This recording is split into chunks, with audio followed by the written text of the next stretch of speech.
If you've never asked the tough questions about your faith, is that a bad thing? The Bible is filled with the greatest atheistic arguments there are. In the same way that believers have doubts, unbelievers have faiths.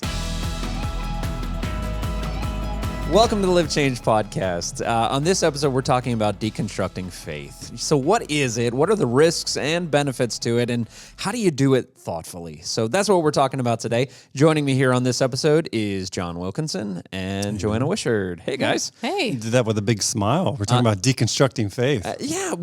Something I don't want to start out with like deconstructing faith, Right. Like dun, dun, dun. Right.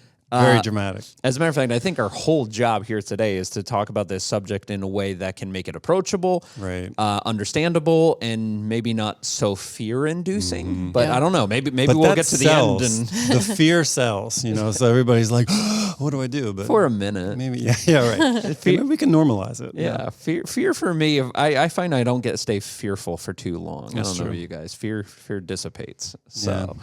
But I think we should probably, before we even begin, what is deconstructing faith? Because it's kind of a hot topic right now. I hear it a lot online. I hear it in, reels and stuff like that. And I'd like to know, what do you guys see as deconstructing faith? Yeah. So I think for me, I don't know. I struggle with this word because I feel like depending on where you've heard it or what context you've seen it in, I think that it can be something that's sensationalized or even made more dramatic than what I think it has to be. And so for me, I think it's just times where it can be the smallest thing where you just don't understand something and you don't understand it. You have questions about it. Maybe there is a doubt component where you're just like, I don't understand how this could be true. And then I think there's the other side of the spectrum where it's like, hey, something really terrible has happened. Maybe it was, you thought you believed one thing and someone in your life did something either to you or you witnessed something that just seemed so inconsistent with what you thought you knew about God and faith and church. I see. And so I think it's something that lives on a spectrum. I don't think it's a one-size-fits-all word. And I think it's expressed in a bunch of different ways when it comes to faith and doubt and how those two reconcile. What I like what you said, Joanna, is it's the first time I had really thought about it. It's almost like there's a difference between, when you're doing work on your house, that can mean changing the wallpaper or putting on an addition or taking the whole thing down to the studs. Yes. Yeah. It's all working on the house. And, maybe, examining our faith, is kind of the same way. Yeah. So, John, what do you think? Yeah, I agree. I mean, I think a lot of times people typify it as something that's brought on by trauma, questions, negative situations, hypocrisy, people can walk away from their faith or just question it deeply and it just changes the way they look at things. And so, a very negative type of approach to it. And so I think, again, what we want to I think we want to sympathize with people in this podcast and say there are children, parents, people that we love that are going through a really deep and dark time, but also to normalize it in a sense. And what I prefer to think of it as, and I love, it's Tim Barnett and Elisa Childers. They have a really good book on deconstruction. Tim Barnett is the guy that does the red pencil or the red pen thing on social media where he corrects people. He's got this book. You and I have very different algorithms, John. It could be. That and cat videos. Those are my two big things. But they've come up with this book, and the way I like how they typify it, they say it is a naturally occurring type of process where we question things, and you have one of two options. Either you choose, and this is what they talk about here. You can either choose exits or answers.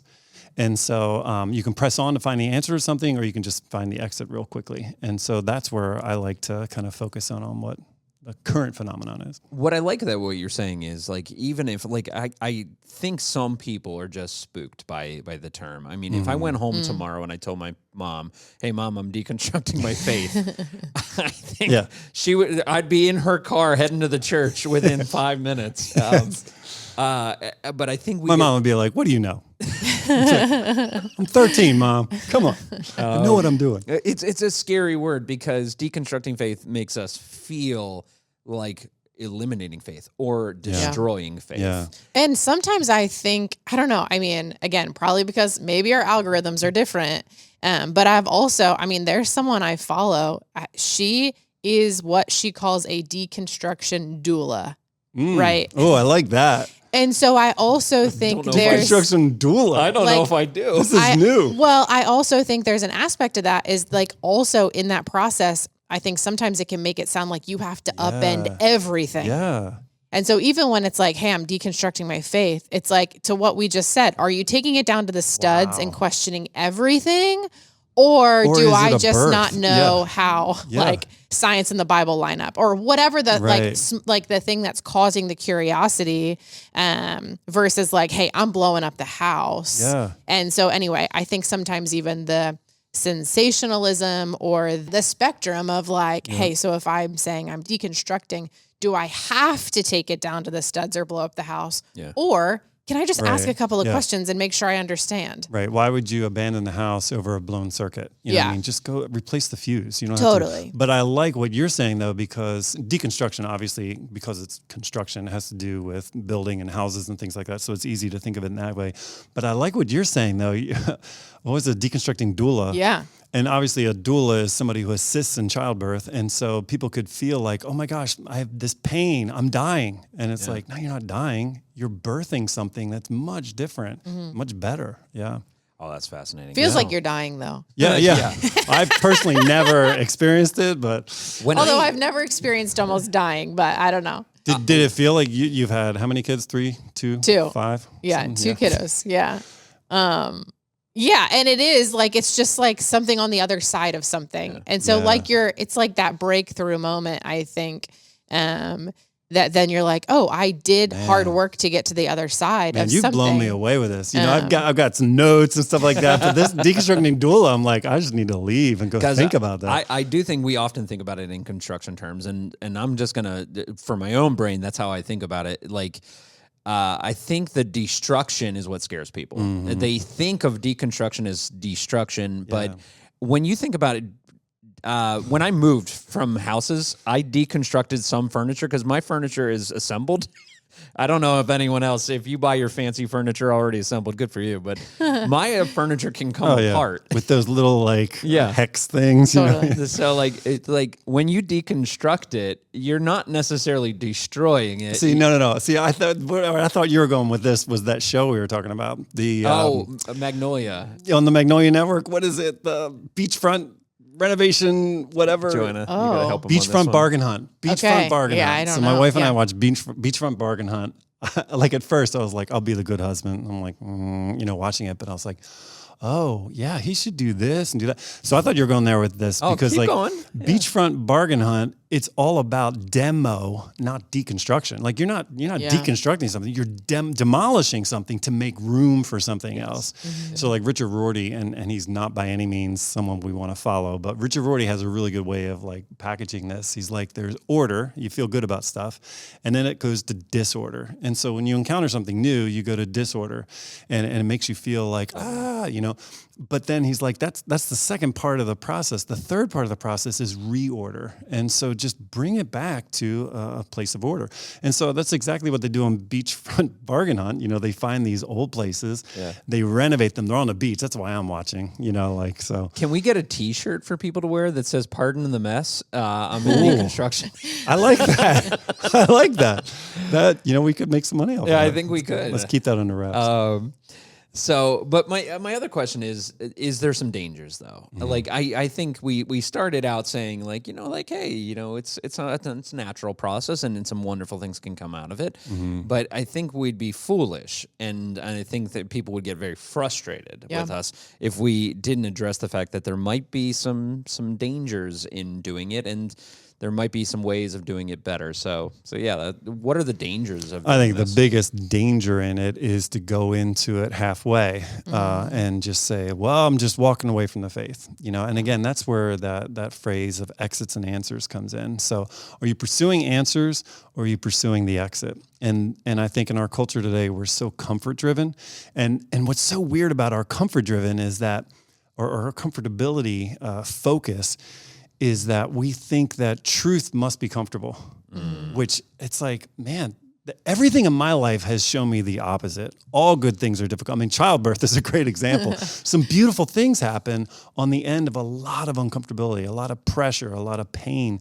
And almost everything I've encountered that's either true or good has a lot of pain to it and a lot of discomfort to it. And what's weird in our day, I think what we've done is we said, well, this feels right, or I feel at peace with this. And man, if you look through the Old Testament, New Testament, people were rarely at peace in being led to the truth. I think the biggest thing right now is to recognize that if you come into this spot where you're like, well, this doesn't make sense to me. It just feels like disordered. And so I'm just going to chuck it all. That's the worst thing you can do. And I think too, it depends on the motivation or how you found yourself in the spot. Right. And so I think even like if you have experienced something traumatic, or the church in, quotes, whatever form that means, whether it's a person, the body in which you were participating, if something catastrophic happened or something traumatic happened, I also think it's easy for us to think, hey, you need to move through it quick. And that it's like, okay, cool. Like I'm going to deconstruct. I actually found an exit, whatever. I think it's also okay to say, hey, it's hard and it takes time. Yeah.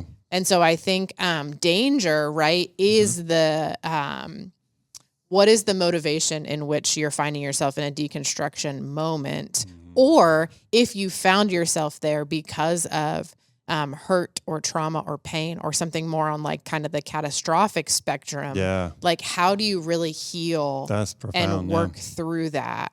I think we just live in a culture where everything should be like an overnight fix, right? We want to be really quick to like tie the bow. And it's like, how many times do you even see in scripture with the disciples where it's like, these were the 12 that it was like, they were supposed to have gotten it, right? And there's still times where it's like, I don't understand. Or Jesus saying like, did you not hear me? Let me say it again. Yeah. And it's like, actually, I still don't understand. Can I ask you more questions? And so I think some of that is some of the danger can be how we want to push someone through it. Yep. Because we care about them or we want to give them the platitude that it's going to be okay. Or for ourselves as individuals, there might be a true aspect of like, I need to heal and then step into the healthy way to do it. Because healing's not about like getting it. Totally. It's about getting it over time. Yeah. And realizing that a week, 2 weeks, a year, 2 years from now, that like, oh, I'm safe. Okay. And then processing it through that. That's really good. Because I like how you balanced it out, because we're coming in here and we're throwing out beachfront bargain hunt and we're having fun with it and everything. But there are people out there who are like, no, someone really hurt me. So we got to definitely sit with that and say like, Absolutely. Yeah, we need time. I think there's ways of going about deconstructing our faith that are negative. There's ways that we can do it that it's poorly done. I think there's also negatives of not asking the questions at all. And I'd love to hear you guys' thoughts on, is it bad to not ask the questions at all? So yeah, follow up with that. Is it bad to ask, but is it also bad not to ask? What questions? The questions about our faith. Is it bad to never deconstruct? Yeah, I just need more. So, like, if you've never asked the tough questions about your faith, is that a bad thing? Yeah. Elaborate. There's just so many directions. Well, choose one. So I think for me, it is when you say faith, right? For me, the goal of that is like, I want to know God more. Like, I want to know my creator more. I want to know what Jesus has to say about fill in the blank thing, right? And so being curious, I think you stumble on big questions that you might not always have the answer to.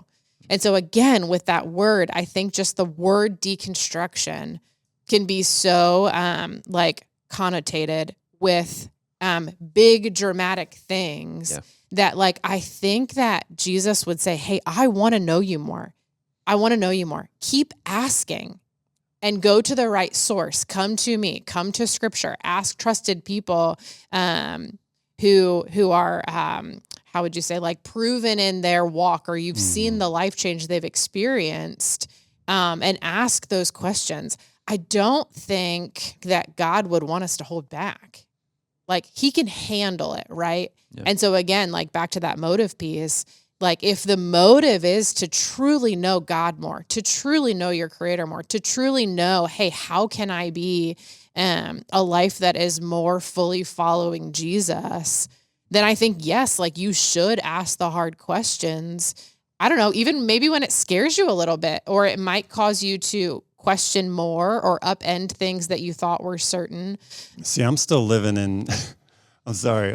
I'm still in your valley. You know what I mean? Of like, what about someone who's been hurt? And I'm hearing what you're saying about questions, but part of me just really struggles with that of like, man, what do you say to that person who's been abused by somebody or hurt by somebody?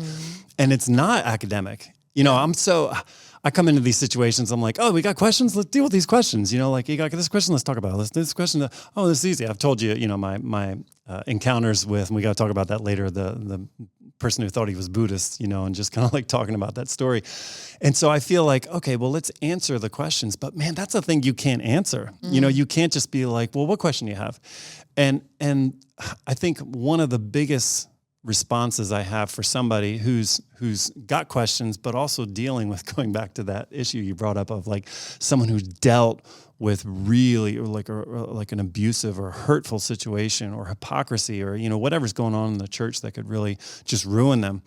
Reminds me of there's a book called Bullies and Saints, and I'm forgetting the author, but he talks about church history, right? And as he's talking about, did we talk about this before, about the guy with the cello? I don't think so. Okay, so this is a great story. Okay, so he starts. I'll let you off, know if it is. Okay, no, it's really good. Let's go. I'm overselling it. So, but essentially, he starts off on this chapter, and you're like, "Where are you going with this?" And he goes, "I rented a cello."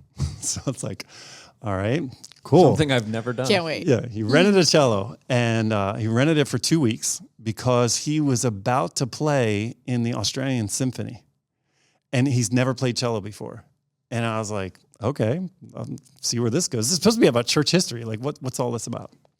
So he rents the cello, and he also says he booked time, 4 hours, with like Australia's leading cellist. I can't remember the guy's name, but I'm really a lot of information here. But the guy sits down with him and teaches him this piece. It's like, and he's like learning it, you know, and he's going through it like, but he's getting better. And so in those 2 weeks, he learned everything from this master and then spent 2 weeks practicing it. So 2 weeks elapses, he gets to the Australian Symphony, and basically the whole piece is just the entire symphony's playing, and then it breaks down to this one point where the cellist, who's supposed to be a master, comes out and he's like, and does all this stuff, you know? So there's this guy who just learned cello like 2 weeks ago. So everything's like, dun, dun, dun, dun, whoom. And he's like, and he's doing okay. Like you can tell they're notes, and you can tell it's in the key of whatever they were just doing. But it's not masterful because everything up to that point was like, you know. So basically, he tells this whole story, and now I'm like, okay, so what's this all about? And he's like, so when we talk about people who've been hurt by the church, and we talk about people who've had bad experiences with the church, we've got to separate out a couple things here. And first is this. When you look at something like the Beatitudes, when you look at the Sermon on the Mount, when you look at the teachings of Jesus, that is the music, and it's beautiful. And when the master plays the music, when you read Matthew 5, 6, and 7, it's symphonic, you know, it's beautiful. But when I try to imitate him, oftentimes I wind up going, and it's not beautiful. And I'm trying to imitate it. And sometimes people actually destroy, you know, the work, but the music is still the music. It's not whether the music is credible. It's whether the person who played the music is credible at that point. And so it's a long time coming, but basically the whole story just really focuses on like, man, don't throw out the music. The music is worth playing. The music is worth listening to. You just heard a really crappy cellist or just a hurtful, horrible person that did something with the music. Does that make sense? Yeah. Makes a lot of sense. That's how I would at least approach it and say, look, I can't understand what you're coming from, you know, and I don't even want to pretend that I can go through what you went through. but please hold on to the music. Well, I'll give it to you. That was indeed a great story. It was a long story, I'm sure. But so, and I think too, like that is even with the questions, I think it's also easy to attach deconstruction to academic questions. Mm-hmm. But I also think that's my fault all the time. Yeah, and I think also to your point, there are just so many other questions that people have, even at its simplest form of why did God let this happen to me? Yep. That I think is just the tip of the iceberg then for the exploration around, hey, am I walking away or looking for that exit from faith because of this circumstance? Right. That's fantastic. So the next question I have is how can this actually grow your faith? Okay, so we've made some promises here today, or maybe not promises, but we've made some pretty strong statements about how deconstructing our faith can be a good thing. Mm-hmm. Now let's talk about how. Mm-hmm. Like, how can it be a good thing? Like, how can asking tough questions, whether they be questions that we arrive to naturally or questions that we were thrust into because of something that happened to us, either way, we are faced with the questions. How can this actually grow your this faith? is where we need to kind of adopt like a whole different way of looking at what the question is or what the issue is or what the problem is or even the discomfort is, because if you look at human development, I don't want to get all like, whoa, now we're going to talk about psychosocial theory or anything like that. But there's a lot to this. So if you just hang on for a second, it's worth the wait. So you remember in high school where you had to memorize like Erikson, Piaget, like all these developmental psychologists. I don't remember that moment, but sure, I believe you. Yeah, I believe you. Well, so there's these guys out there who are basically saying like, as we develop as people, there is a psychological dimension to how we develop. You know, there's like what's going on in the mind. And then there's a social dimension to like how we interact with others. And when you put those two together, it's just psychosocial. And it sounds like a $50 word, but it's just basically saying, how does our mind and how we interact with people, how does that fit together? And they basically say in psychosocial development, like Erikson said, there were like 8 stages, you know, so like as an infant, you cry and then you get fed. So you learn trust. So the crisis is like, my midsection hurts. I need something. And you eat and you're like, oh, okay. Well, when I cry, I get something. So you learn trust. So the crisis is, can I trust? Oh, I can. Okay. So you move on. And then like as a toddler, you know, you wet the bed, you wet your pants, and everybody's like, oh, that's not good, you know, and you're like, ooh, I feel shame. And so can I get control over my own body? And that's a huge crisis. I don't know if you remember, and we don't have to get into specifics, but I mean, I do remember, like, I just have one of those memories that remembers back to like when I was 1, you know, but I remember feeling like I did it again, you know, and just feeling shameful. Mm-hmm. And that's a crisis. I mean, that's really a big crisis, as big as a crisis as anything is in my life right now. Mm-hmm. As like a 2-year-old, you know, however old I was, hopefully it was just 2, but, you know, I mastered that. And when I mastered it, I felt so much better about myself. And then, you know, as you go on, I don't have to go through all the things, but like as an 8-year-old, you learn how to initiate with others and play. Can you play well with others? It's always on the report card. They'll say, play well with others, you know. And then as a high schooler, you achieve your identity at some point. You know, up into your 20s, you start to like really kind of come up with who you are. And if you don't, you keep circling. And if you keep circling, that's traumatic, you know, that's bad. And you start to develop psychological and social issues. And so people would say, okay, they're delayed, or, you know, they're developmentally, they're delayed. So the reason I mention all that, not to be... So they miss their exit and they keep going around. Yeah. You should be on the next road. And so they find different ways to cope with it. So, okay, I don't feel like I've identified as who I am, so I'm going to try this drug to numb the pain, or I'm going to try to find all these different people to be with to numb the pain, or, you know, to distract me in some way. So yeah, those things are typically what happens. So the reason I bring up, not to be like, you know, a psychology professor or anything, but I think faith formation is the same thing. It's psychology and it's sociology. It's like what we think and what other people think. And so in the same way, our faith has to develop through a series of crises. You know, we come to you're 5 years old.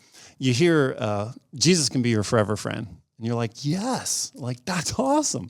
And so you like, I remember hearing my kids be like, Jesus is my forever friend. I'm like, that's amazing, you know? And that for as much as a 5-year-old is able to understand and really grasp that, he is a Christian. She is a Christian. You know what I mean? Like, you're not going to be like, well, do you understand substitutionary atonement? You know, you're not going to discount whatever they think. They don't have a full grasp of everything, but as much as they can, they get it. So a lot of times, and this is where I'm going with this, a lot of times 5-year-olds, when they go on to 10-year-old faith, 10-year-old faith is very, very different. Like James Fowler has a really good sequence of like faith development. But as like a 10-year-old, you start to think in terms of like literal, like, okay, so God said do this, then I got to do that. And like law. So can I do this much or that much? You know, and so you start to ask different things. As a 15-year-old, you start to ask like, so what do I believe? Well, I know what they believe. Well, what's really deep down in me? So you go through these different stages. But there's a lot of 35-year-olds out there that still have 5-year-old faith. And it's very primal. And it's very like, don't touch my Jesus. You know what I mean? I believe what I believe. God says it. The Bible says it. I believe it. That settles it. Which is detrimental, because when you do encounter tough questions, or you do encounter things that kind of rock your world a little bit, or somebody that does something to you that's traumatic, it's like, that's not fair. That's not right. And so it's messing with your 5-year-old faith. And you never took the steps along the way of graduating through these series of crises. And so when we encounter difficulty, and this is what we ought to do, is we ought to embrace the difficulty and say, okay, so what's the question? What's God teaching me in this? Because right now, I don't trust the Bible, or right now, I don't trust Christians, or whatever it is. There's something that we're learning from this, and we move on to next. Otherwise, we just do this moratorium, and we just keep going around and around. And so a great way to kind of visualize that is like a 5 years old. How old are your kids now? 4 and 9. Yeah, so it's funny. I was gonna say Junie right now is like, she just thinks it's hilarious that she has 2 daddies. She has Kevin on earth, and then she has a daddy in heaven. That's awesome. And it's like, it's funny to hear her say it out loud, but she is so convinced like that's how Jesus, that's how Jesus and God like work out for her right now. Yeah. And like, I love that. Yeah, you wouldn't be like, wait a second, no. Right. Totally. When the question comes, is it a good thing, and can it be a good thing, and how is it beneficial? That story is a great example. Is like, no one would ever look at Junie and go, you should probably stay there. Yeah. You know, like, or like, but do you really understand? Do you like, actually understand? Neither is a good option. It's like, you shouldn't push her to ask questions she's not ready to ask. But at the same token, you shouldn't expect, like, if she starts going like, maybe he's not my dad. No. You shush. Right. He's your heavenly daddy. Well, and it's interesting because actually I think that's why, as an adult, when our kids have those kind of moments, we want to make sure they really understand. So like on the, like with Finn, I remember when he shared with us that, he accepted Jesus as his forever friend and like asked Jesus into his heart. And I remember wanting to be like, are you sure? Like, are you sure you did it? Like, are you, tell me the conversation you had. Because I think that She's like is Carl like, Sagan over there. Now, wait a second. Well, and I think that's an adult interpretation of making sure that a 5 or 6 year old like really gets it. Yep. And so it was that moment of stepping back. It's like, yeah, totally, dude. You did, and he is, and that's awesome. Yeah. Instead of like, can you tell me like from the Bible front to back, like why you believe that now? Yep. And so I think it is like mixing up those different stages. Don't you love those ages though? Yes. 4 and 9's magic. Yeah. I mean, if 9. It's funny though too, because you mentioned even like the 10-year-old faith. Like Finn definitely has had moments where he's like asking questions or like, why does someone at school do this? This isn't the right thing. I know that it should be like more like this. This isn't the, like, okay, so you said this on this date. How come this doesn't match that? Right. So or if we're supposed to behave this way, why isn't that person behaving this way? Right. And like, how do I reconcile those two things? Or why do I have to behave that way? Right. Like, why have I said, that's like, not why, fair. right. Why is life different for me because I follow Jesus and that person doesn't? See, all I was saying was this magic age. Cause like 4 and 9, you can be like, hey guys, I'm going to Home Depot. Who wants to come? And they're like, I want to go. Totally. You let them climb around on the cement and the people yell at you and it's great. Yeah. It's a lot of fun. So along these same lines though, is like when we're asking these tough questions about our faith, it can actually hit a wall that might be quite negative. So we already said there was a couple negative things about when we deconstruct our faith. We said that you can go through it too quickly, like Joanna said that. John, you said that. But real quickly though, because what she brought up with regard to Finn saying, "Well, how come this person doesn't?" Those are mini deconstructions, and you're shepherding him through that. And so he will eventually She's like come a to doula. She is. You are a deconstruction doula. That's awesome. So many people. The Google search for doulas is going to go way You're up. good at this. Yes, that was excellent. But yeah, I mean, seriously, that's what a responsible parent does as the 4-year-old who's like, Jesus, my forever friend, and I got 2 daddies. Eventually, she'll be like, so I really don't have 2 daddies. Be like, yeah, but that's okay. Because look, this is how you understand. And you have in mind, like, how would an 8-year-old understand this? And you help them take down, deconstruct, or, demolish some of these previous structures they had that were helpful. And you help them build new ones. And you keep monitoring that as a parent. I remember my son sitting with me on the front lawn and just being like, Dad, we got to talk. And I'm like, oh, brother, like what is about to happen? And he was like, I think 11. He's like, I want to get this thing right about Jesus and God and heaven. And so what about, and he's asking me some like really high order questions. And I remember just saying to him, you know what? Those questions are blessings. Look how much you have to feast on over the next few years. Like God's going to reveal these things to you as you search his word. Here's one answer. But I want you to like really enjoy so what I'm doing is I'm teaching him not to be afraid of discomfort. I'm teaching him not to be afraid of deconstructing what he previously thought. Because he's like, well, I used to believe this. I'm like, yeah, and that helped you. That's good. But it needs to come down now because you've outgrown it. I told you. Do you guys, does the 4-year-old have really cool pajamas? Yes. Yes. The 9-year-old I think is cooler. The 4-year-old is more like in her Adam Sandler phase of life. What's the Adam? Go on. Well, if you guys see how he is walking around town in his sweats and stuff, I would say that's more of like our 4-year-old speed. The 9-year-old cares more about his. So your 4-year-old looks like Adam Sandler, right? Yeah. in life. Yes. See, so I just remember being like 4 years old and having choo-choo pajamas, and they were like short sleeve. They had like little buttons, and they were just little choo-choos like everywhere. And I was in love with my choo-choo pajamas. And like when my mom had to do the wash, and I couldn't wear the choo-choo pajamas, I'm like, what is going on? Like my whole world was falling apart. When I was 8, then I graduated to like long sleeve. It was like I had a number on it. It was a football uniform, and I would sometimes try to wear it to school, and my parents would be like, no.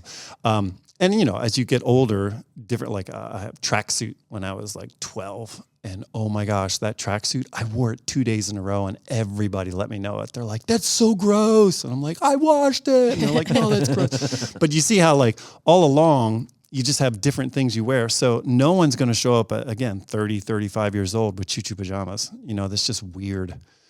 And so what we have are people that are coming to church, people that are Christian, that love Jesus, follow him. But again, they're wearing choo-choo pajamas. They're Choo-choo pajama faith. Choo-choo pajama faith. Good. Yeah. Good clarification, because we don't want to visualize that. Yeah. But yeah, it is. I mean, it's sad. And you see, that's why we see so much animosity online, on social media, because people feel threatened. And what does a 5-year-old do when their faith is threatened? Push you back. Be like, that's not true. He's my savior, that sort of thing.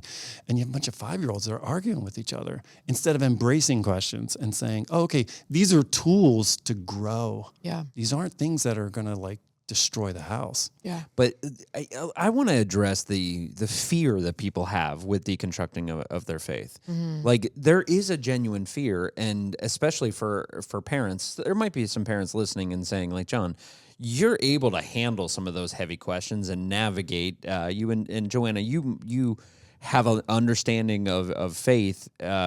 But some parents are like, that scares me because I see and hear other stories of people that their faith was not deconstructed, but destroyed. Yeah. And what happens when deconstructing our faith or asking tough questions, the answers that some people are getting defy church teaching, defy the Bible. Yeah. Like, because sometimes we live in a world where you go out looking for answers, everyone's real quick to give you one, and they're all convinced the answers are right. Yeah. So what do you say to the person that's like, I don't want to mess with this. I'd rather stay in a 5-year-old faith than burn the pajamas down. You know what I mean? Yeah. Like, how do you, what happens when deconstructing our faith goes against church teaching, and how do we navigate that, both for us and for a parent that's listening? Yeah. Well, and it's interesting because actually where I thought you were going to go first, and so redirect me, but like I want to camp out where I thought you were going to go for just a second. Please. Because I also think for parents, and actually like, let's think about like 17-year-old Joanna, like turning 18, going out into the world post high school, right? Like, I think there's also that moment where, I don't know that I'd say like an accidental deconstruction occurred, but actually like almost like the absence of digging deeper and continuing to be attached to my faith in the ways that maybe I was in high school. And so what I mean by that is graduated, went off to college, didn't find it important or didn't necessarily think it was relevant to stay engaged in a church experience, right? I think in that season, I think like a lot of young adults, you're trying to figure out, who am I apart from living under my parents' roof? How do I like do life and navigate it? How do I get a job and go to school and make new friends and all this stuff, right? I knew that I still believed in Jesus. I knew that Jesus was still my savior. But I don't know that I knew how to reconcile that out in the world, moving into a new life stage, right? And so, I mean, I know like my mom and I have talked about this a little bit. Like, I know that her prayer for me in that season was, I just wanted her to figure it out and like come back to like what she knows is true, right? And for me to have that moment where it's like, hey, you can go out into the world and like figure yourself out. I know you still believe in Jesus and that Jesus is your savior, but like you've got to figure out how to make this next season your own. Like if you're going to still like have faith and live out faith, you got to figure out how to do that on your own. And so I also think, like, John, I actually really like how you talked about, hey, that was a moment of like mini deconstruction, right? I think there are moments like that too, that we don't categorize it as like I have now come on the other side of deconstructing my faith. But I had small moments where like I had to decide, am I going to lean in? Am I going to figure out what this means for me? Am I going to figure out why I believe it, what I believe? Am I going to continue to trust and have a dependence on God? Why is that important? Why do I feel like I need that? And I think some of it is even like parallel in that, like the story with the prodigal son, right? Like, I think there was very much a moment where, for maybe like selfish reasons, right? Went out into the world, wanted his inheritance early, like wasted it all away. But then had that moment and like coming back and it's like, I still need my dad. I still need my family. Yeah. And they do. Right. And so then even in that moment, I mean, I remember, I don't know if I've shared this on the podcast before. So if I have, forgive me, but I remember the moment where I went back into a house of worship. And honestly, it wasn't the kind of church that I had grown up in. I even walked in not necessarily knowing, like, do they believe what I thought I believe or grew up believing? Is the teaching the same? All that stuff, right? All I knew is that I needed to be back in God's presence. You were hungry. Yeah. So it's interesting, though, because in the analogy, obviously, the parable that you're bringing up, the prodigal son didn't realize while he was gone that theologically he had erred. He was just hungry. And when he was hungry, it brought him back home. And then he's like, okay, well, I got to admit that all this stuff was wrong. But I mean, it was just hunger. And so there was someone he could reach out to in his hunger. Yeah. And so, like, not to mix metaphors here, but I think that a lot of times when you're talking about parents, this is a huge thing for parents because, like, how do I go through this? And I like what you're saying because this it's kind of like, oh man, how do I answer this? If you have a teenager or a young adult that's deconstructing and they are not deconstructing in a positive way where they're questioning their thoughts and beliefs and organizing them into ways that are orthodox, but they're actually like, yeah, Jesus had girlfriends and, I can be this or I can do that or whatever. So what I would say is that imagine it like a tightrope.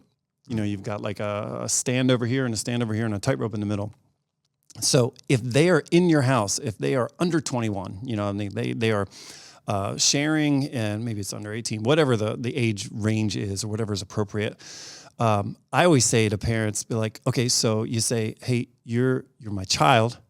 I'm responsible for your development as you grow up and you're answering these questions and you're coming across some of these things. We as a family, we go to church and we just do together, okay? And I want you to be a part of either a group or like youth group or whatever it is, or a young adult group or whatever. You get to choose where, but you got to be a part of something. And some people say like, whoa, wait a second, you're forcing your faith on them. It's like, no, you're giving them the choice of like, you got to be involved in something, but it's my responsibility to make sure that you're answering these questions. And so I care about you. So I want you to know, I'm not forcing you, but you need to do one of these two things. As long as you're with us, that's what we do. And so it's almost like you're on this side of the tightrope. It's like you're walking with them up that ladder and you're saying, this is what we do. Now, if they are outside the house and they are, doing their thing, I've seen a lot of parents who will try to get up on the tightrope with them and will try to walk it with them and answer their questions. And what happens? When someone's on a tightrope and you come along, it's like, whoa, Mom, what are you doing? Stay back. You can't do that. And you got to let them go. And you've got to just say like, okay, they're coming to conclusions that I don't agree with. Mm-hmm. They're coming to conclusions about their faith that make me very scared. But you've got to stand below the tightrope and be like, there's always a safe place to land. Mm-hmm. I'm bringing out the mat. If this thing that you're walking on right now doesn't pan out, I'm here and I love you deeply. And I am a safe place for you to say, I'll try it again. And so that's where I say to parents, remember the tightrope.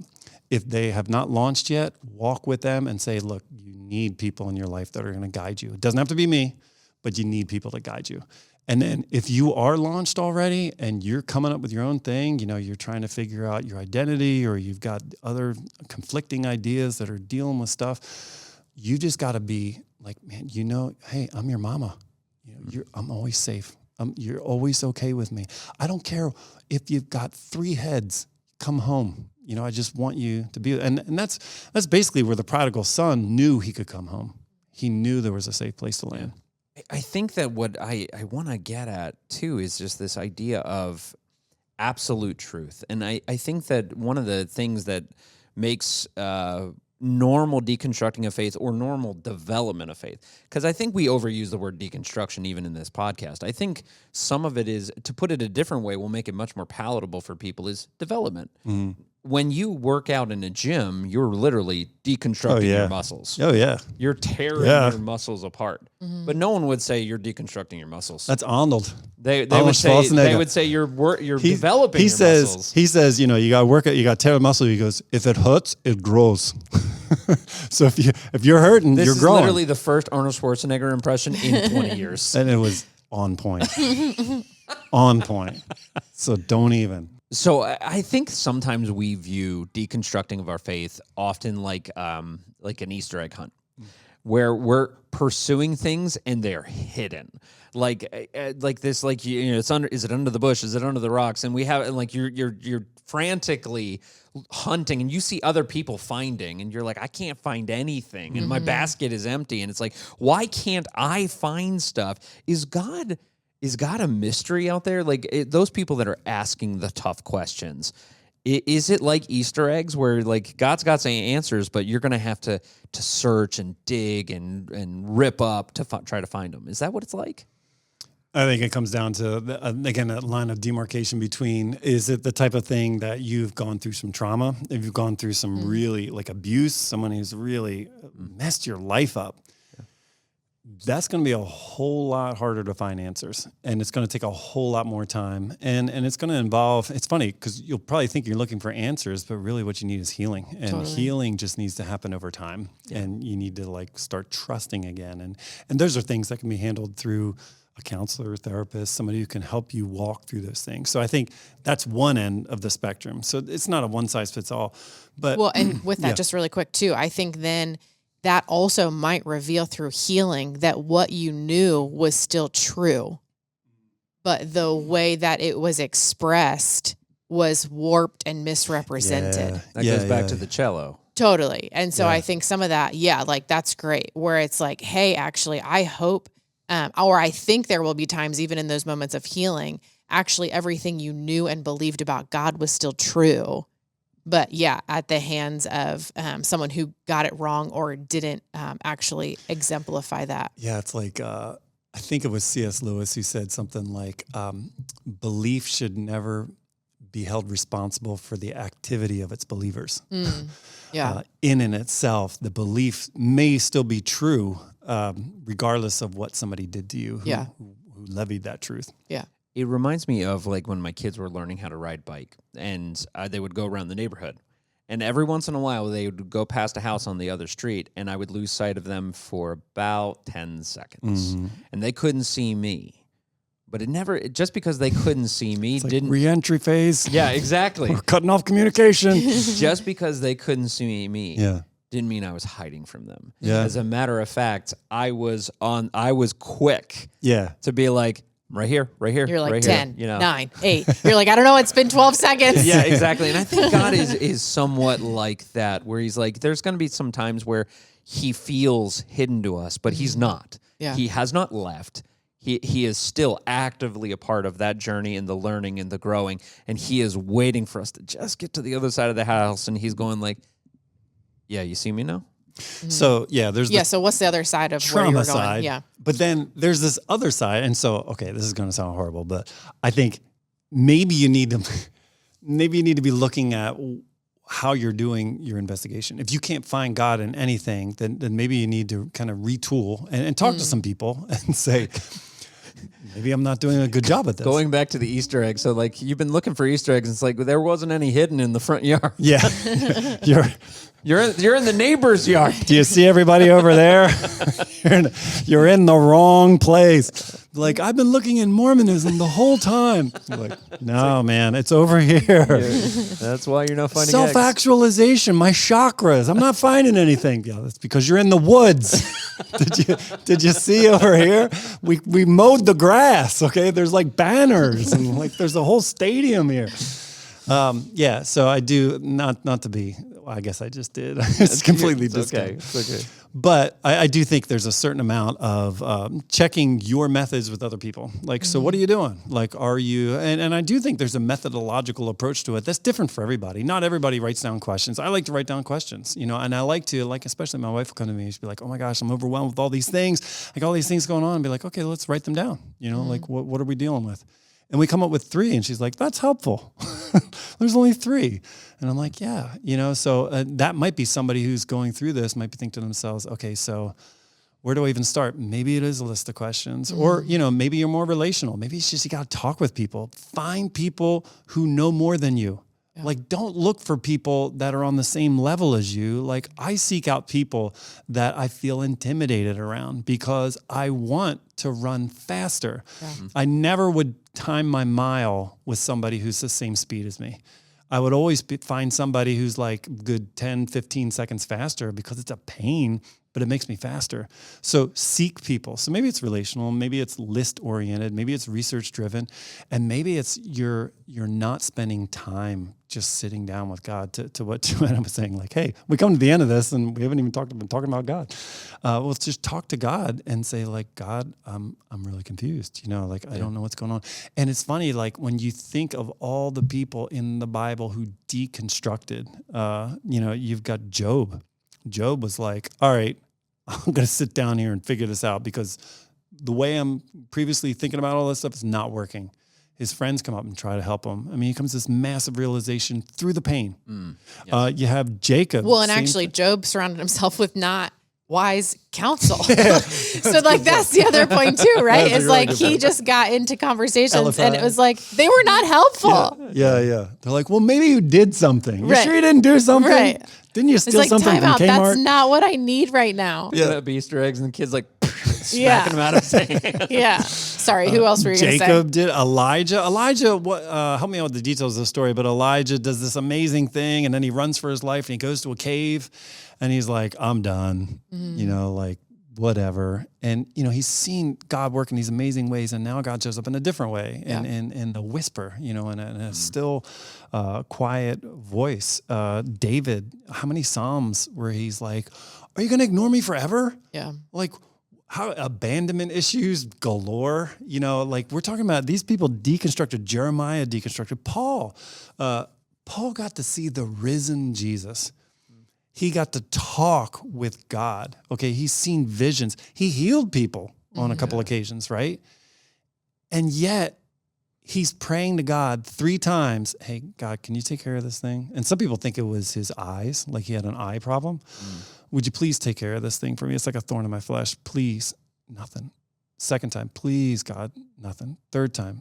And finally, he just comes to the point of just like us, God didn't answer my prayer. Wild to think that any atheist would be like, see? But no, this guy saw the risen Jesus. He's done miraculous things. And yet God's still quiet with him in that moment. And all of a sudden he gets this, hey, my faith is made strong in your weakness. So by this pain, you are able to grow beyond it and have a deeper faith. And so that's why I put that in your life. So I think we've got to put ourselves in that same league of people all throughout our scriptures who went through times where they deconstructed.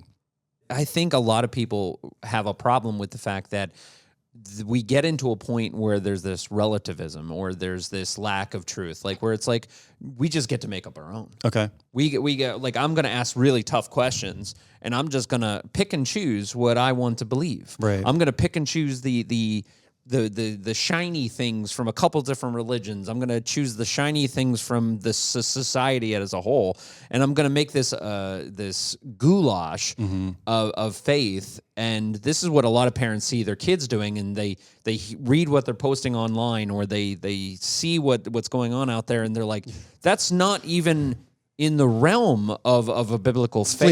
Flea market faith. Yeah. Oh, go on. Flea market faith. So is, what do you say to the person that sees either their adult children like, going through that's it, I'm going to hang that on my... Or how do we avoid doing that? So either to the parent or to the person going through it, how do you avoid flea market faith? I think, and so this goes back to a young adult who said, hey, I want to grab lunch with you. I'm not a Christian anymore. I was like, okay, cool, let's talk. So step one. Do you want wings or Go to Buffalo Wild Wings. Hey, a deconstructor over here. Deconstruction special, number 2. So we weren't at Buffalo Wild Wings, but we sat down, and I think that's part of the whole thing is that, you just got to be a safe place where people can listen to, and, he felt like he could share something with me. And so as he's talking, he's sharing something with me, and he's talking about Buddhism, and it's not Buddhism. Okay, it's just flea market Buddhism. It's a little bit of self-actualization. It's a little bit of rings of consciousness, chakras, borrowing stuff from Hinduism. It's all over the place. And as I'm listening, I'm trying to keep a straight face. I'm just trying to be yeah. And so I think one of the big things that we need to do is to, as they're sharing their thing, at least value it. And there is some value to it. I mean, at least the kid did some research. At least they're trying to search for truth. And at one point, he said something something about whatever he believed, and I was like, oh, that's cool, that's really interesting. And he thought I said something negative, and he's like, yeah, well, what about blah, blah, and he attacked me, and I was like, I'm confused. What?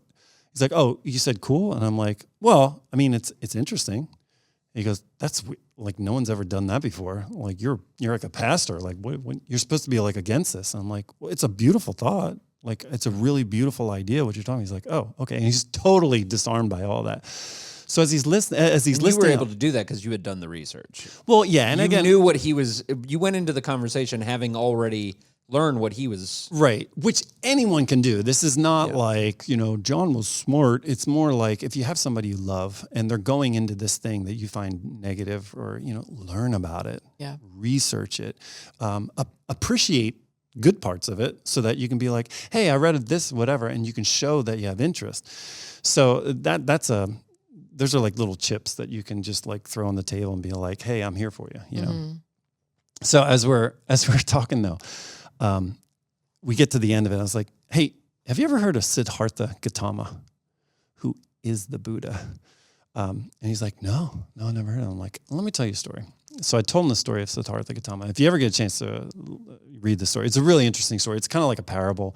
He's been hidden all of his life from his father.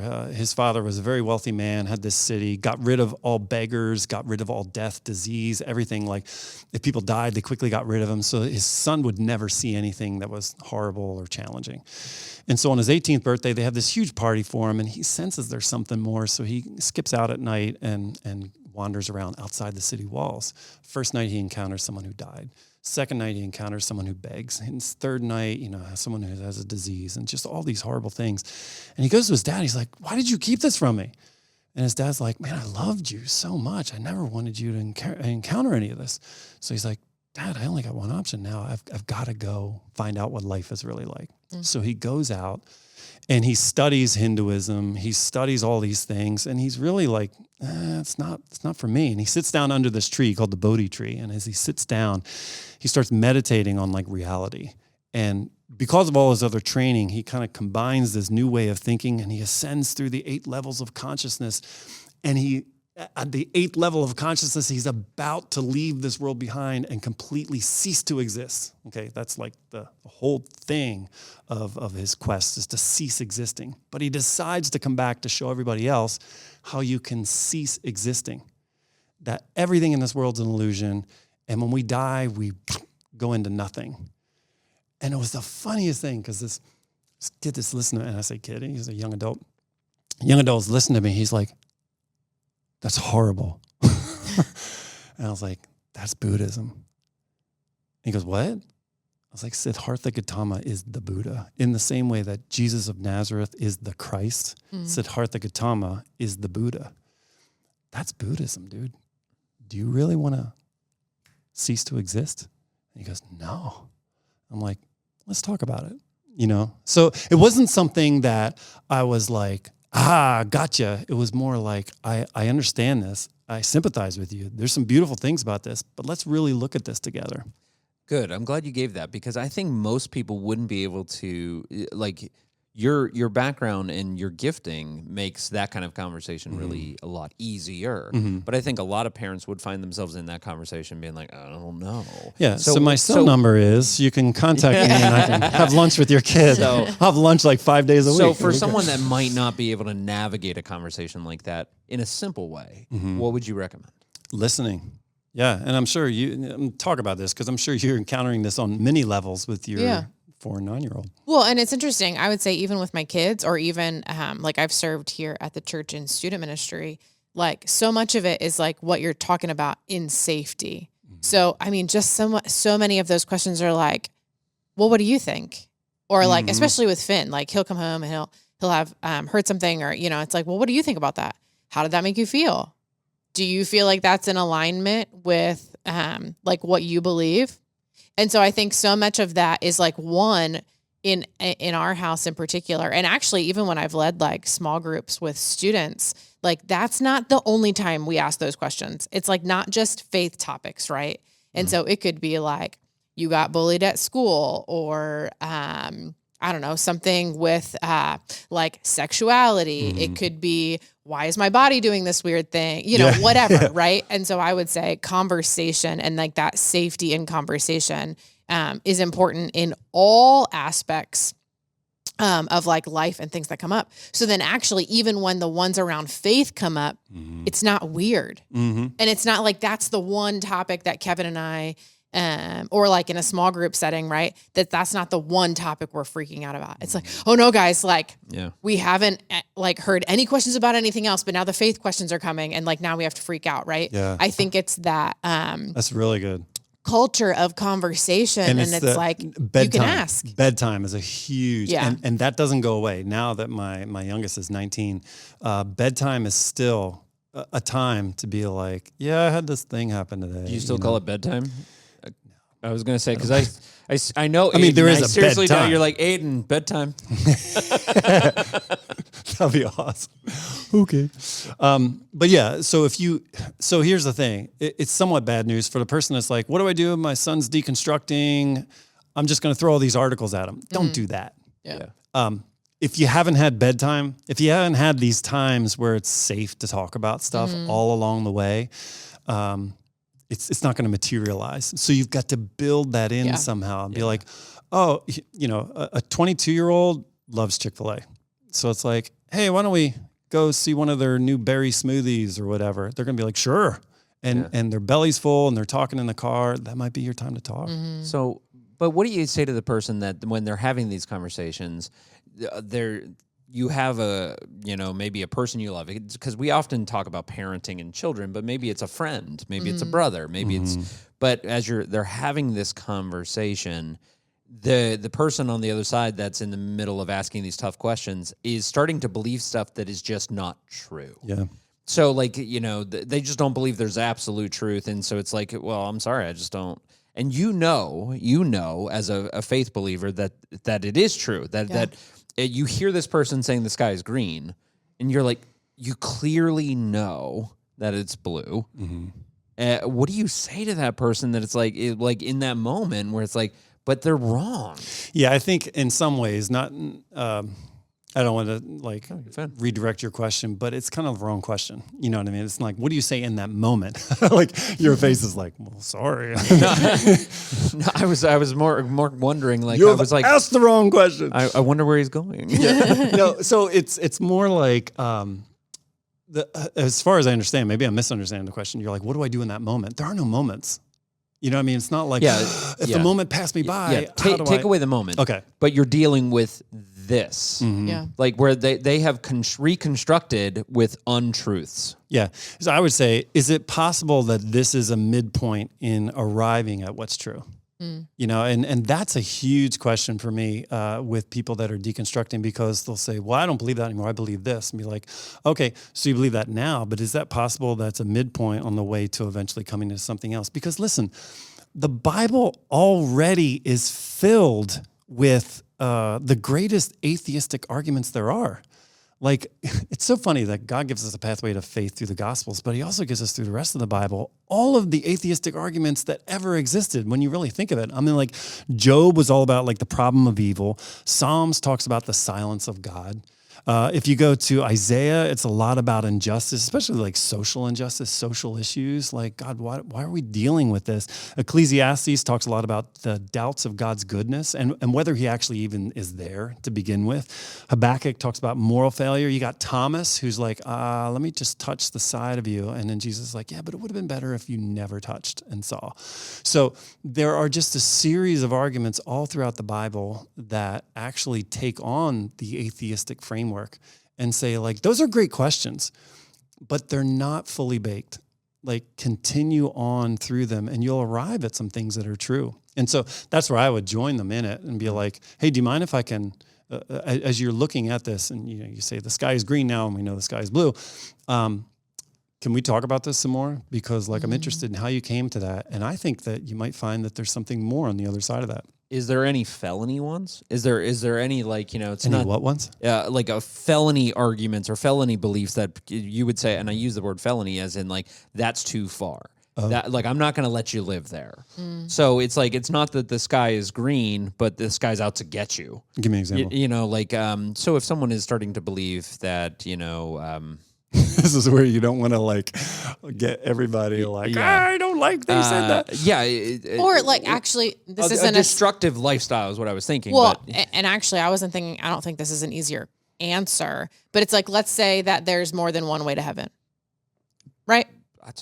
And so it's like, hey, well, what if I'm just a good person? Or like, I don't know that I need the same way that you do. What if I just put good into the world and good comes back, whatever, right? And you find yourself in that moment where you believe one thing and they clearly believe a different thing.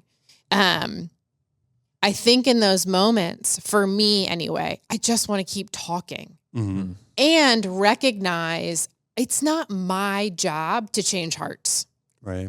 It's my job to be present. That's great, Joanna. Right. It's my job to continue to lean into the Spirit. It's my job to keep guiding or to keep going where the Spirit is guiding in that conversation. Everybody's got their own renovation projects. Yeah. But like, I don't want to risk the relationship. So the most, I could cause demolition if it's like, you're wrong.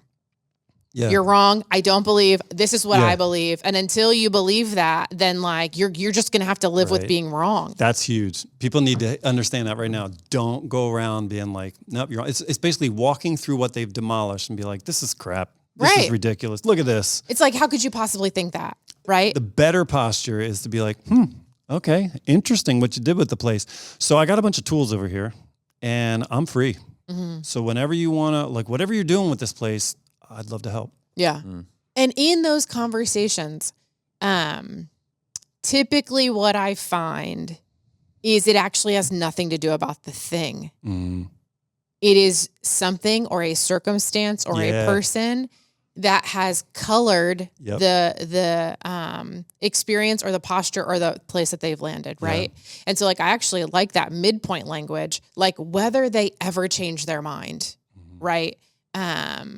I still like we have to trust that God is going to do the work in them. Yeah. And so I might even be the midpoint person that then they are going to encounter someone else who will continue to help them on their journey, right? And so sometimes I think too, like as a Christian, we can put the pressure on, hey, like Joanna, in this moment, I mean, even like think about my kids as much as that one keeps me awake at night, right? I won't and can't be the person that keeps my kids on the straight and narrow for the rest of their life. Yeah. I can't be the one. There's a lot of emotion behind that. Oh, yeah. I like that. I can't be the one that is like going to make sure that they are in heaven one day. Yeah. Like that's like ridiculous. You wanna be. Totally. Yeah. And so like that's I think the tension we have to live in where it's like I can think of easily 4 people who are very near and dear to me right now. I would love to say, hey, I'm going to be the reason. But like that's not how it was set up to be. Yeah. And so I think sometimes even in this conversation, like with deconstruction or helping people arrive at this like epiphany moment where they like are completely sold out and love Jesus forever with no doubt or fear for the rest of their life, like we're also just setting ourselves up for like an impossible task that like it's much more in the moments where, hey, let's talk, let's be in relationship. I mean, even back to like different places in scripture, like, do you think they all just woke up every day and it's like, guys, we're doing it again. Yeah. None of us have any questions. Right. We're good. Right. It's like, no, that's like why they were together to be like, hey, Chad, seems like you're having a rough day. Like, let's talk. And you're like, actually, yeah, I really haven't heard from God in a while. Like, is there something wrong with me? Do I not believe it? And it's like, cool, let's work it out together. And no one ever arrives. No one ever arrives. Psychologically and socially, we're never like, okay, I'm baked, done. I don't have any more need for anything. We're always at a midpoint. And you'll even in therapy, you'll find that out. It's like your feelings shift. You know what I mean? Like you feel this 10 minutes later, your feelings slightly shift a little bit. And over time, not just feelings, but thoughts, positions, ideas, they migrate, you know, they go in different directions. And so you just pray for the opportunity to be in that person's life when they come up with so I have people that are atheistic in my life that have admitted to at times in the same way that believers have doubts, unbelievers have faiths, you know what I mean? Where they're just like, what if there is something? What if there is more? What if I'm missing out on something? And so they have these thoughts. And every now and then they kind of succumb to them and think like, well, maybe I should read a book or maybe I should watch this preacher or whatever. Yeah. And so if you're in their life at that point, you can help them be like, sure, I'll help you. You know, like I'll bring my hammer. Let's build something. What I heard from all of that, which by the way, I really just loved that answer, is you're not the hero. It's putting the cape back on. I loved where she was like, I can't be responsible. And I imagined the next thing out of her mouth being like, I can't be responsible for keeping these rooms clean. Totally. That's where it comes from. And the truth of the matter is, like, you are not ultimately responsible for their salvation. We sometimes put the cape on ourselves, and we are charged as parents or as loving brothers and sisters or, you know, friends. We're charged with, you know, showing them Jesus Christ. But each and every single person, ultimately, it is up to Jesus, and he is the hero of the story, and he is going to be far more compelling than anything we could possibly say, and he's going to speak through us sometimes and through other people and other times. Yeah. But we have to be careful that the safety net that we provide for our children doesn't become the net that tries to catch them. Well, I mean, think of how... I was really liking that line, and you just stepped on Oh, over did it. I? I'm so sorry. I'm just Say it kidding. again. Say it again. That was too late. It's crap. ruined. You ruined it. I'm here for you. I'm here for you. So, I wanted to take it and, slingshot it even onto something more with regard to, like, when you think of Peter, who was at the height of, like, man, I'll do anything for you, Jesus. I'll die with you. Jesus, like, you're gonna disown me 3 times. And he does. And then, so it goes like high and then low. And so I imagine him bawling somewhere, as Jesus is being crucified, just being like, I am such a weak coward, And then he sees Jesus rise from the dead. Like, okay, seeing someone risen from the dead, how much do you pinch yourself? How much do you like, is this not a dream? Hello, am I awake? Whatever. But when you finally realize, like, this is real, like, this is all, these last 3 years, everything's real. I'm going to live forever in heaven with this person. Like, that's a huge high, right? But then where do we find him after that? He went back to fishing. Yeah. Like, how crazy is that? And people don't make enough of that. In John chapter 21, it goes back and Peter's just like, I'm going fishing. And the rest of them like, yeah, me too. So they go fishing. They go back to their old job. Like I always say, like, they go back to their old job at Staples, and they're just kind of like doing nothing. And then Jesus, he doesn't come and be like, hello, idiots. He is very mild with them. And I like how cheeky he is, because he's like, I'm going to recreate the actual miracle that called him. And now I'm going to do it again. And it's kind of like saying, hello, I still got work for you. Like, this is still yours to do. And I still believe in you. And of course, people have talked about how 3 times he's like, do you love me? Yes, I love you. Do you love me? Yes, I love me. Yes, I love you. Do you love me? Yes, you know everything. You know that I love you. He's like, let me feed my sheep. Gives him 3 times to counteract his 3 negations. And people have made much of that, but it's such a soft and gentle, like, hey, we still got work to do. Let's swing a hammer. Let's build something here. And so I see us going through highs and lows. So every person goes through many deconstructions, But your question about the people in our lives that do it in grand fashion and say, I'm no longer going to church. I'm done with it. I don't want anything to do with it anymore. Man, we just got to be there in their lives for when they do come around. I like that. That gives me the image of, like, leaving the light on. It'd be very easy. And what do you say to comfort the person? Like, both of you, like, what do you say to comfort the person that is in the middle of loving someone that's in the middle of their journey? Like, what comfort do you bring to them? Because we can say in this little hour podcast, like, oh, we'll just, love them, keep the light on, a lot of, superficial stuff. But in the end, this is a mom who is so afraid of the salvation and the soul of her daughter or her son.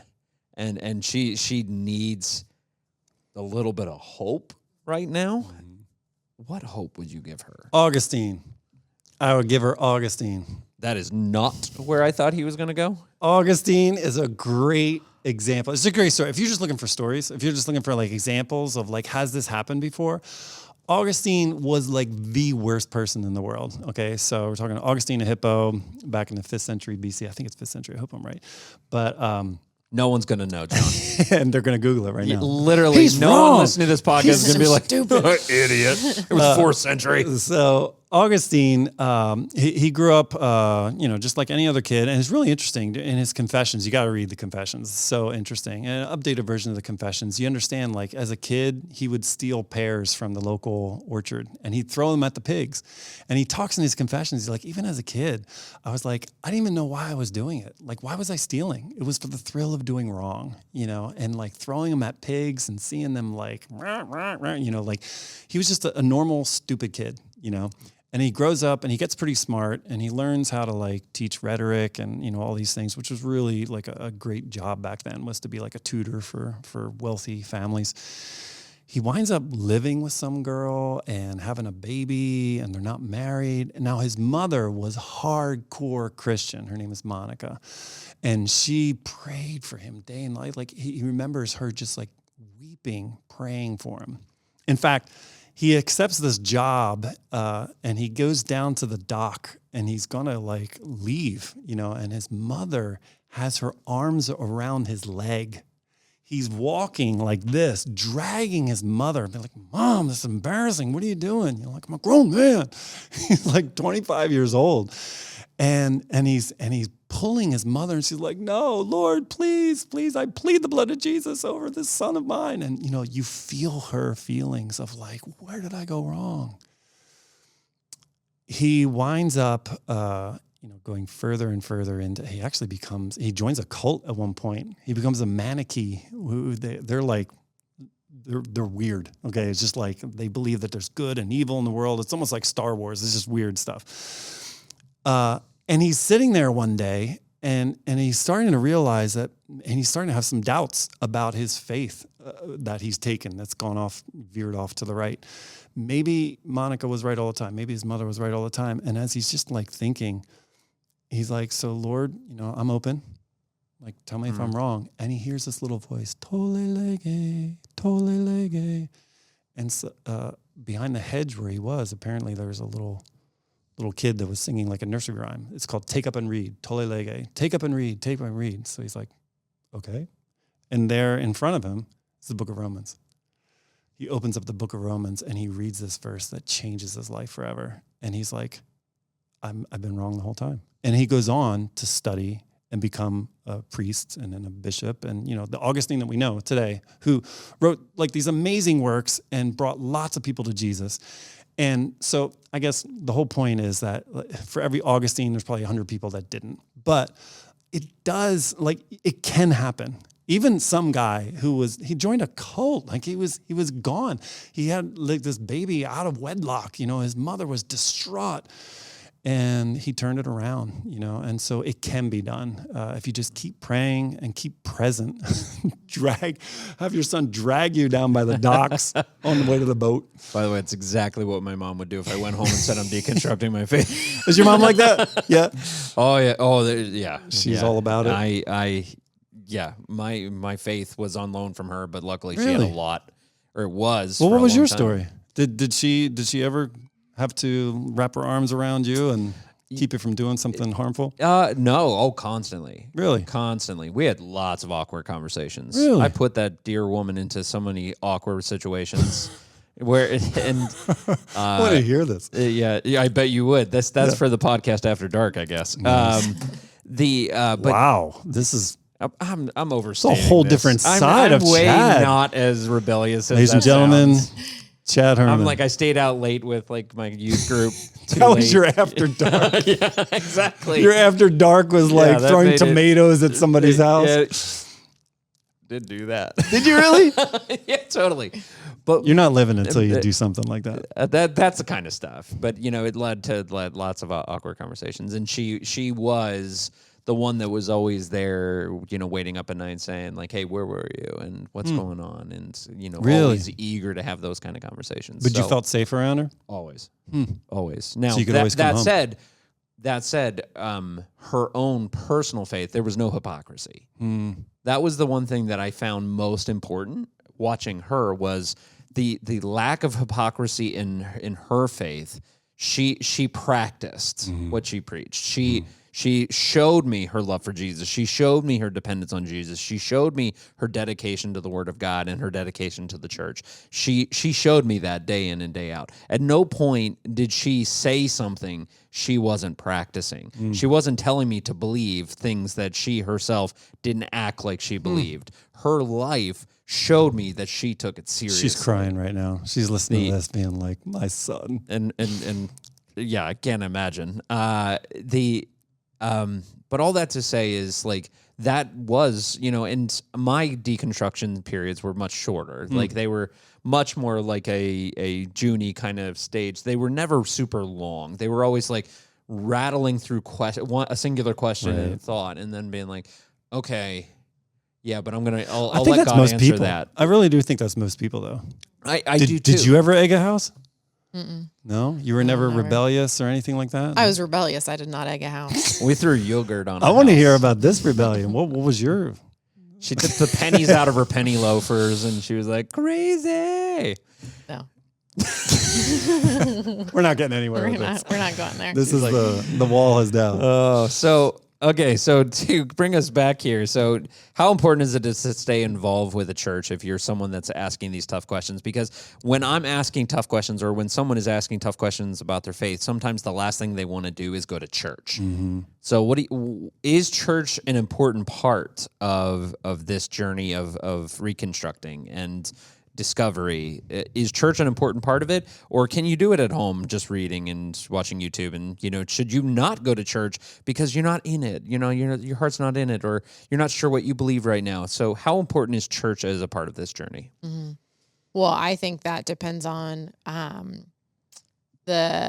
don't know if I want to say type, but like where you're at on the spectrum of deconstructing, or what's causing the deconstruction, right? Ooh, that's fair. And so I would say, like, first and foremost, like, if it is a place where the church culture that you're a part of is not healthy, and that they're a source of actually what's causing your need or motive around like deconstructing, you should figure out how to get around people that you can trust. People you can trust, right? Because even like I do very much recognize that there are folks that the corporate church or the big C church that was filled with, I don't know what you would call it, but like Christians who are getting it wrong, or, let's just like blanket statement, I guess, that you should be in community with people who you trust and are safe to process that with. I'd also say if you're in that camp, I think wise Christian counseling is also just a great place to be, right? And so I think like in isolation, I think that can also be harmful. And so I think being surrounded with the right people to figure it out with in a safe place, or like going to finding the right counsel and wisdom for dealing with, again, like that initial, because like there might be a very real like initial reality you have to deal with while you're on a journey of deconstructing.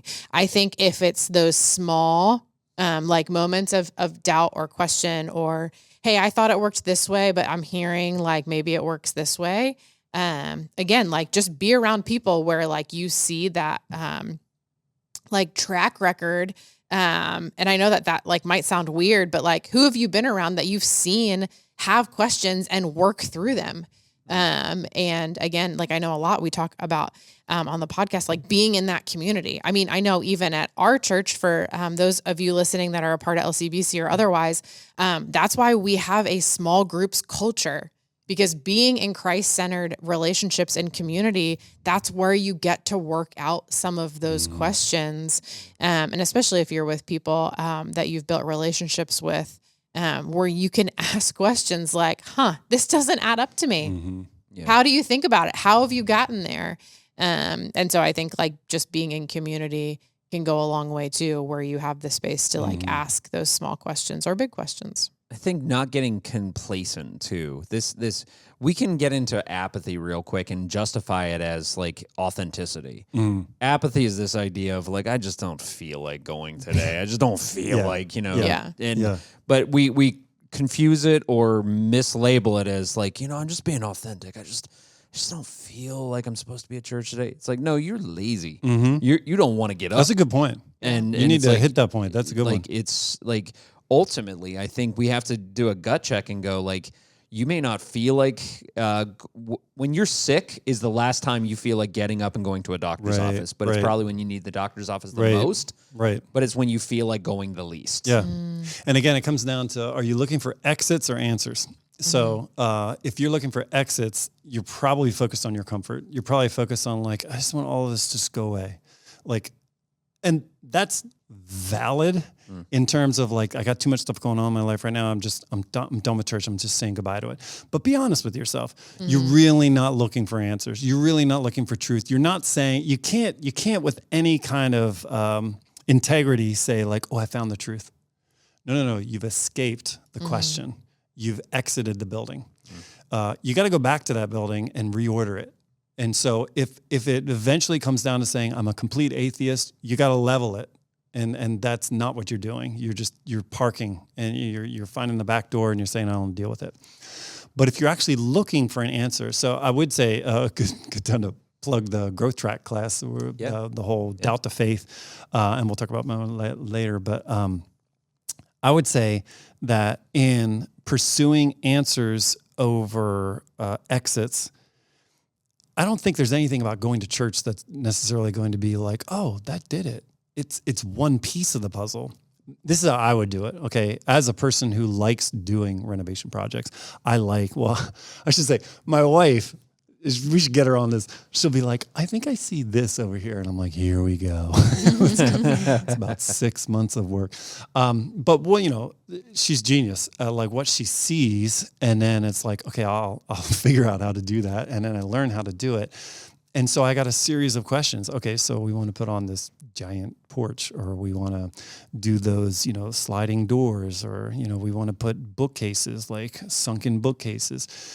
I come up with a list of questions. So like, who's done it before? How'd they do it? What types of materials do I need? Are there any types of things? Like we put on this porch that was 24 feet long, 13 feet deep, and 13 feet high, and it was like like ledger boards and all that kind of stuff. I'm like, this is stuff that's outside my league. So I had to do a lot of research. And so I had a lot of questions. Like, first of all, what are the weight limits? What's load capacity? Like, is this something that when I put in foundation, like how much am I going to need? How deep is it? What's the frost line? Like all that stuff. So this is my point. I would say, if you're asking if you're the person that's deconstructing, right? Yeah. Okay, so if I'm deconstructing and I'm saying like, none of this feels good to me anymore, like it's good to recognize the feeling, but don't, like you said, lead with the feeling. Don't just be like, I'm done. Sit down, I honestly, with a notebook and say, okay, so what questions do I have? Can I trust the Bible? Why is it the word of God? Why are there people who read the Bible that are jerks? Just go out back on one night or to your basement or wherever you got to go where it's just quiet and write down like 50 questions. And as you come up with these questions, now you got a kind of an idea of what your project is. Okay, so this is your project. And as you do, like identify 3 of them that you're going to like, or maybe even just one that you say, okay, so in going to church, I'm going to have this question.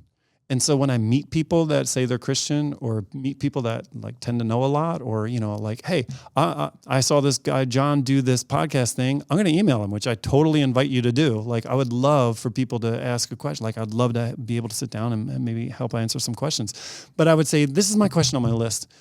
What's been your experience with this? Mm-hmm. And that's where you find answers. You do research on it. Use ChatGPT. So if I had this question, how would you answer it from somebody who believes, and then like start finding out answers that way. So church is one element. Research is another. Getting into a group is a huge part of it because like you're not going to find answers all by yourself. Mm-hmm. And mostly when you're by yourself, you get weird. Yeah. And people that all do all the research all by themselves and get excited about it start cults. So you don't want to do that. You want to actually like... Maybe not right away. it takes a while. The end of the world is coming. So yeah, I would say that's one of a series of things you need to do. Mm-hmm. Oh, that's great. To get excited about it. You know what I mean? Like, this is a project. Do it. And I think part of it is like, I don't know, it feels silly that we haven't mentioned this, but talk to God about it. Mm. Like, God can handle our doubts. We're not going to say anything that's going to surprise him. Mm. We're not the first person that's going to have that question, right? And so it's funny, like, I think even with our kids, like, they already have times where they're like, man, when I get to heaven, I can't wait to ask God this, Isn't that bittersweet? So, yeah. Could you affirm for me, though, that God's not mad at asking the question? Because, like, wouldn't he be the one that would be most ticked by you even asking the question? Yeah, I don't know. I don't think so, because I don't think that's consistent with God's character. Mm. And so I think what I know, like, to be true is that he wants to know what his kids are wrestling with. And so I don't know. It's funny, like, we haven't mentioned that, but it's like, talk to God about it. Yeah. It seems out of character for God to be mad at a question when his own son was, why have you forsaken me? You know, that is a huge question. And obviously he's quoting the first line from Psalm 22, which is a Obviously messianic prophecy. Well, no, I mean, my God, why is that forsaken me? All right. Hey, wait a second here. No, but it's true. I mean, like, so in the same way that we on social media put like the first line of a song and we invoke the whole song, that's what he was doing on the cross. And that entire psalm is like, hey, I'm going to see the light of life again. Good night. But it is rooted in doubt, anger, frustration, sadness, abandonment. Like those are all things that people who typically go through deconstruction feel. Totally. And so you're not alone. Like this is the faith of deconstruction. It's not the faith against deconstruction. Wow. Closing thoughts, guys. Well, and it's funny, like, do you think that moment then when it was like, why have you forsaken me? Like that had to have been a mini deconstruction moment. Like, what do you think? I don't think so. Like, okay. I think what he's doing is he's saying, guys, this was told 1,000 years ago. Think about that. Psalm 22 was written in 1000 BC. The invention of crucifixion is about 300 BC. So they would have no clue what it means to like, he's pierced my hands and feet. He's bound my hands and feet. My tongue sticks to the roof of my mouth. My bones, my shoulders are out of joint. They cast lots for my clothing. Like it is such a picture of the crucifixion 1,000 years earlier. So it's like Jesus is saying like, this is all part of the plan. Like, don't freak out. But I do think, to answer your question, I'm saying yes and no, basically. Yeah. I do think, though, he's kind of saying, like, guys, for everyone who's ever felt abandoned, for everybody who's ever felt alone, for everybody who's ever felt like, is this it? Like, do I get more out of this? I identify with you. I'm there right now. Yeah. And come to me because you can find the truth through crisis. You can find the truth through pain and suffering, and you will actually become stronger because of it. You'll rise from the dead of your doubt. So it's like that I think is the crux of what he's saying in all that one thing. So yeah, that's good. I don't mean to pontificate, but yeah, no, that's good. So closing thoughts, guys. Closing thoughts to what would you say to our listeners about deconstructing faith? Good, bad, ugly, whatever. I really liked how, Joanna, you started off with drawing the line between people who've suffered trauma or have been hurt. Because I tend to go the more positive route of like, no, it's great. Like deconstruct, rebuild. But I'd like for you to talk a little bit more about that because it's flippant for me to say what I'm saying if we don't say what Joanna was saying first. Yeah. Yeah. I just think my prayer would be that people just know Jesus more. Right. And so I think that when it has come at a circumstance that maybe happened to you, or even like in a series we've done recently, right, where you've been around Christians who you thought it wasn't the church, right? It was like the people in the church around who like got it wrong and went too far or abused power or whatever, right? It wasn't Jesus that left the building. And so I think, I would just want people to hear through this episode that it's like, know Jesus more at the end of whatever question, whatever doubt, whatever is prompting you to work through big deconstruction or mini deconstruction moments, right? Is that like, make the goal to know Jesus more. Yeah. And I would just add to that from the much less like the traumatic end of the spectrum, from the much more of like, what do I do with all these questions? What do I do with all this doubt? Because I think a lot of people think to themselves, boy, if I bring up doubt, that means I'm weak, or that people will think that I'm trying to bring down their thoughts or beliefs. And I mean, be honest, you can't show up to a group of other Christians and be like, so I'm really struggling with this thought. And instantly everybody's going to be like, oh, good, let's talk about it. You know, it freaks people out. It does. So I would say if you are going through this right now, find people who are at least open, you know, to talking about that. I am, you know, like if you want to look up my email, I would gladly help in any way possible. But not just me, but there are people in your life, the people in your family, people you work with that want to walk with you alongside this road, and don't treat it like an exit. Treat it as like, okay, so I got some answers to find in all of this. That's great. Yeah. And actually, so we mentioned the one growth track. What was it called again? From Doubt to Faith. From Doubt to Faith. We also have a great environment called Starting Point. Oh, yeah. And so I know that is offered periodically at our locations online. I know even other churches have used that curriculum. I went through that probably, I don't know, maybe 10 years ago, but very much went into it like a Christian who believed, and it was from a place of like, hey, that is a great class for doubts and to really help debunk and work through some of those. And so also, I would just say, don't feel silly showing up in environments like that where you think you should have already known that, or you should have already figured that out for yourself. Yeah. Because spiritual formation, it is an A to B, right? It's not everyone's journey looks the same, and there's not one right way to get there. It's we talk a lot about where it's a line that ebbs and flows in different seasons. And so also don't feel silly showing up in environments where you think hey, is this just for new Christians, or oh yeah, and it's no, go learn and ask questions and and that's based on just a series of questions, right? Totally. Yeah. And it's so what do you believe about this? And then people get to talk about it. Yep. Totally. Which is great. Yeah. The what I would end with by saying is a couple of reminders from that we all kind of covered was don't go through it too quick. Don't rush it, especially if you got there honestly. Don't look for easy exits. John, I love that. Don't look for exits when you should be chasing his answers. Yeah, it's an opportunity. Yeah, and make sure that you understand that your faith community or a church community is not the antagonist to your questions. It's not you. It can be a safe and amazing part of where you can find hope, healing. You can find answers. You can find some safe space to try to figure things out.